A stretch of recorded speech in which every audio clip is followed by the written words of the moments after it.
You're listening to AI PRISM from Seoul Economic Daily. Does today's data change whether you should overweight or underweight Korea in an Asia ex-Japan portfolio?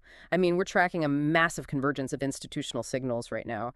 SK Hynix is executing the largest foreign ADR in Wall Street history, and over in Tokyo, Japan's 10-year yield just hit a staggering 30-year high. Meanwhile, Nvidia's highly anticipated server rack is delayed, and, Korean banks are still stubbornly trading at a 60% discount to their U.S. peers.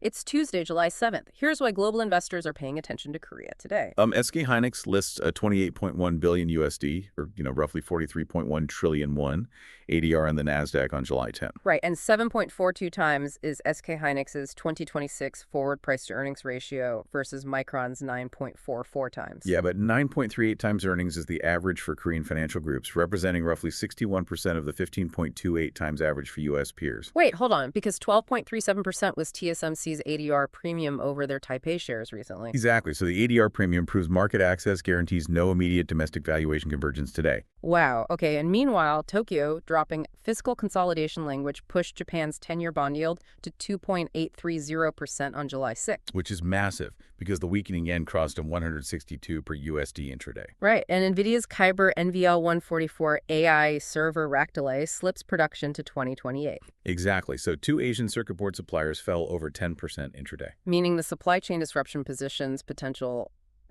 #co-SPI board makers as major beneficiaries today. Well, the 60% banking valuation gap won't close through ADR listings alone, requiring sustained non-interest income growth instead. Meanwhile, Japan's bond shock adds a currency hedging cost to Asia ex-Japan portfolios, just as Korea's chip supply chain demonstrates structural resilience. Ultimately, this data points toward a relative case for adding Korea weight rather than trimming it. Before we wrap up this deep dive, consider this provocative angle. Like, if Korean manufacturers do capture the delayed Nvidia supply chain, how long until we see them aggressively locking in exclusive contracts that permanently rewrite the balance of power in global tech logistics? I mean, think about that as you review your exposure. That's today's AI PRISM, Global Investors. This episode was produced with AI assistance based on Seoul Economic Daily reporting and reviewed by a human editor. AI PRISM is a Juan Eifer award-winning series. We'll be back tomorrow. You've been listening to AI PRISM from Seoul Economic Daily.